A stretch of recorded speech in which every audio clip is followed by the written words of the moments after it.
there. My name is Dr. Christina Bacallis, and thank you, first of all, for listening to us tonight and hearing some very concerned community members and delaying the vote. I don't have a prepared statement. I just learned about this the other night, but I felt the need to come and voice my concern. My specialty is radiology and interventional radiology. I spend all of my day working under x-rays and ionizing radiation.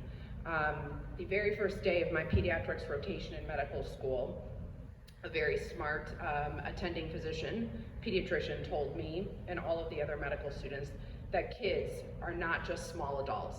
They are not. They have a different set of pathology, and they also have a lifetime to develop the effects of medications or other things that they're exposed to versus adults who do not.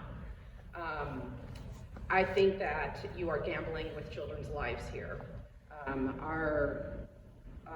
The science is not conclusive. It is not. There is no science stating that this is safe at all. We have multiple studies showing that there is harmful effects to it. And like I said, this is a gamble. Maybe down the line it was proven that it is safe and there are no harmful effects, but until you can show me that there's 20 years of data over the course of children, and not just adults and not just 1 year, I don't see how we can say that it is conclusively safe to put children under this amount of RF radiation. I also think the fact that on the panel, which I was not present for, I did not know about that, but the fact that there was no actual physician or even a scientist who could speak to these reports and effects, and that the only expert on the panel was from the industry, who also seems to not know much about the physics of his own product and devices, is very, very troubling. I think that we should give attention to experts in the field, in the leading field, and I'm by no means claiming to be an expert, but I am by training a scientist. And science is a living and breathing organism that is constantly changing. And again, it's just a gamble with our children's health, and I'm very concerned. We can either be a school district where people desire to send their children, or where people start pulling their children from the schools. And that, I think, we're at a critical tipping point here.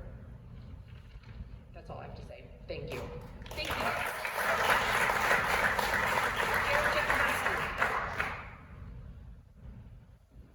Jared?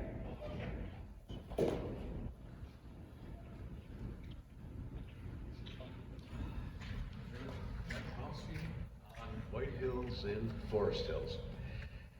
At a meeting last year, I alluded to The Sound of Silence, a song by Simon and Garfunkel.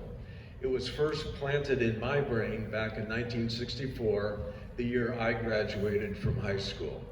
As with many of my generation, I found it to be profoundly formative.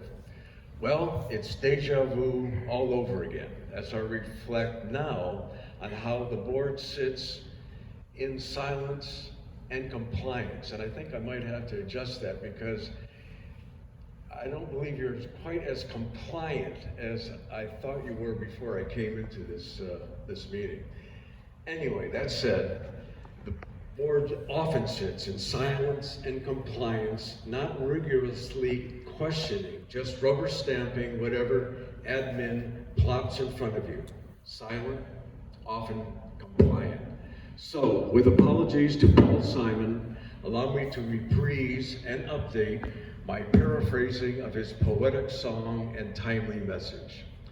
Hello, darkness, my old friends. I come to talk with you again, because a vision softly creeping left its seeds while I was sleeping, and the vision that is planted in my brain will remain within the sound of your silence. This visionary light I see, thousands of people, could it be?